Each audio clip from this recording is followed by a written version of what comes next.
Hi, my name is Christian Pavon, and I'm the chairman for the nationalist organization called Forward Sweden, or Framåt Sverige in Swedish. And I'm making this video today in English because I want to reach a much larger audience, and I also know that most Swedes know English without any problem, so I think that it will be fine. So, as many of you know, we have a enormous crisis in Sweden, actually. It's really enormous, and it's not just about one thing, it's many things, but one of the things is mass immigration. And the last about 35 years, very conservatively counted, we have taken in at least 1.5 million people. And although there are people there that behave well and are doing what they should and are contributing to our country, the majority they are not, and many of them are even committing horrible crimes and running very successful crime syndicates. And our police and our judicial systems are losing, and they have no chance, actually. They are completely and utterly without any kind of hope of solving the situation as we see it today, at least. And I mean, I think this, I do this as a warning to other Caucasian countries, because these immigrants have started not just raping and robbing people. They demean our young by forcing them to take off their clothes, with they threaten them with a gun or a knife and so on, and they're raping our women in large quantities. But it's also a systemic problem, because they have infiltrated our governmental apparatus in many cases. Our communes, as they're called in Sweden, or counties probably if you're from USA, they have infiltrated. They have also infiltrated companies that are connected to the government, like private care companies, healthcare companies, and they have made it into many facets of our society, to the authorities, for example, our what you call it in English, I think it's just called authorities, like the IRS in USA, the government's the government's authorities, so to speak. So the institutions, sorry, they have made it into the institutions, and our former vice police chief said that in the future they will even infiltrate the very state, the very government. And his name was Mats Löfving, and he is now dead after an extremely strange suicide, where he supposedly blew his brains out after a love affair that ended tragically with a woman that was well known for having affairs with pretty much everyone in an executive position in the Swedish state. So it's a pretty sad state of affairs, actually. And also we have a welfare crisis. So it's not just that the immigrants are going to take over our country if we don't do anything. We have a welfare crisis, and the immigration crisis. That one is very old, actually. Even though the problems didn't start, for more than like 35-40 years ago. It's actually older than that, because our former Prime Minister Olof Palme opened up for mass immigration and multiculturalism with his Zionist friend David Schwartz. But that is another story for another day, and a very long story. So I will keep it. I will summarize it here. So he started it.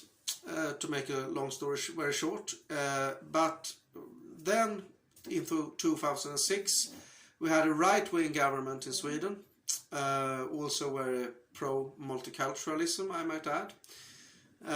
And they not just increased the immigration to unprecedented levels, they also abolished our welfare system. At least in practice they did. They took away the schools from the government's control. They took away the healthcare and energy and many more facets. So now we have a state that don't have complete control anymore of their institutions. So, for example, the schools, we have state schools in Sweden still, but we also have a lot of schools that are so-called free schools, and that are privately owned schools that gives the students the grades they want, so to speak.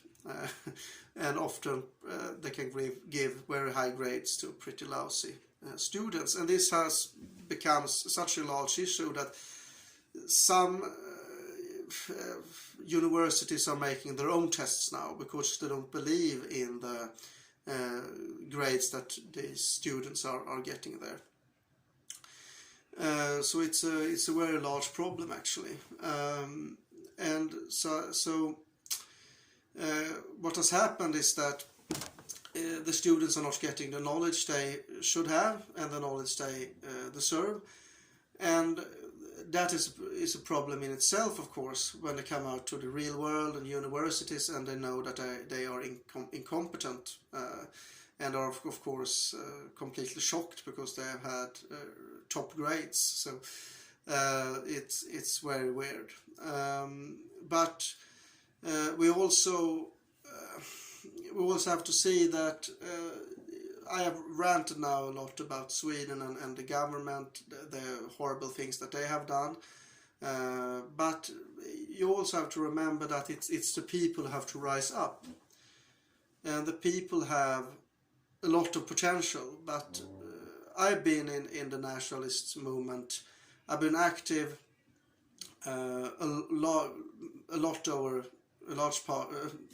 much longer than 10 years. And I have been engaged in. I have been interested in nationalism and Swedish politics since 2003. And coincidentally, that was the year when it really started to go south in Swedish politics. Because in every year since 2003, things have gotten worse. And it's now to a point where I think that I will, during my lifetime, will see the end of Sweden as a unified state. I don't even have to be that old, actually, become that old to see it. So it's a horrible condition. And I really hope, at least, that Swedes will start to do something about it. But sadly, I don't believe it. I don't believe it. Because we would need such drastic measures that we have to do as a people, not the government, but as a people, that I will not mention them here. But I think you have imaginations and know what I think you can figure out what I mean. But also I will have now I've come to a point where I have to realize the truth, and I have to see that Sweden, as it looks now, we have a very low chance of fixing it. So Sweden will be an Islamic country in the future, I think. I don't want to be pessimistic, but I do want to be realistic, and that is the truth, actually. And it's pretty horrible to acknowledge that. But also we have to see that many countries still, or at least definitely some countries, have the capacity to change. And one of those countries that have large problem but still have a lot of hope, I believe, is France, Italy, to some extent Britain, but that's just to some extent. It's pretty critical, and a lot of problems countries have today are similar to Sweden. We have problems here that are like your problems on steroids. And if I have some American viewers, I think what I'm talking about, because I know that you have really seen them too.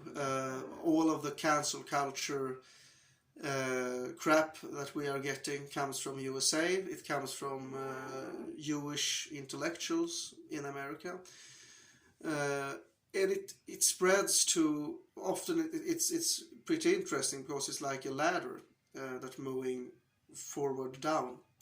So the cancel culture, safe spaces, and everything like that, campus culture it first arises in the US, mainly because of Jewish intellectuals, like I said, and then it moves down to Great Britain. Then it comes to other countries, for example in the EU, like Sweden, and countries are affected by that to some extent, even Italy, France, etc. But Sweden fully embraces it. That is also a problem. We are so hopelessly timid. We don't do anything. Actually, we are more prone to letting our women be raped than saying something that can be perceived as racist. But this is also a problem that affects most parts of the Western world, because we are being learned from a very early stage that we are responsible for every horrible thing that has happened, from colonialism to Holocaust to mass murder to mass rapes in other countries. And the fact is that we have not anything, the people in almost every case have nothing to do with that. It was rich capitalists, it was special interest group in among white people, but they were not representation of the white people. But we are getting all the crap from it, and I think we must do something really fast.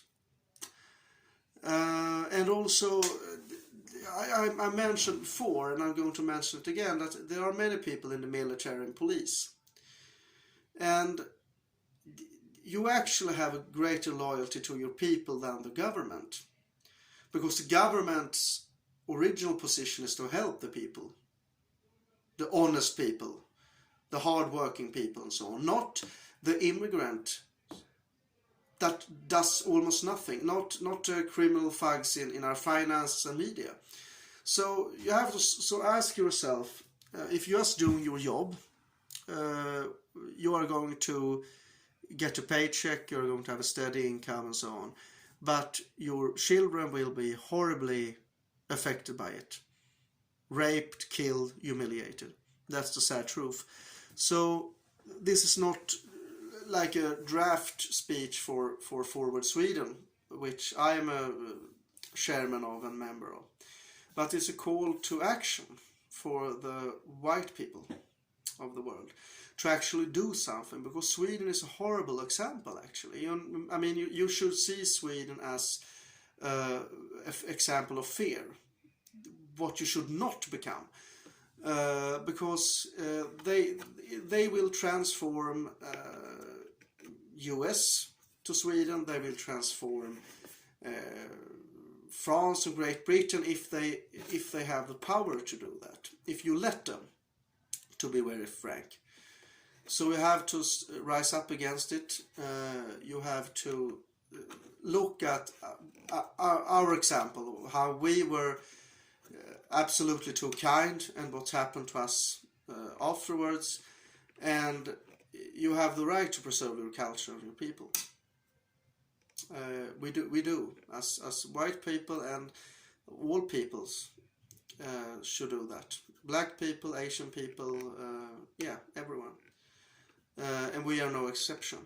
So this is a video for that, and I hope that many will watch it and give feedback, and hopefully spread it to as many people as you know.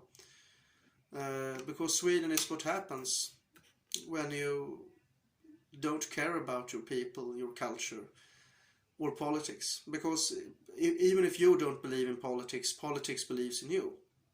So you are going to get affected anyway. And not voting is is really a great service to your country and your people. So that was it. I hope you are having a great Saturday evening, and yeah, over and out.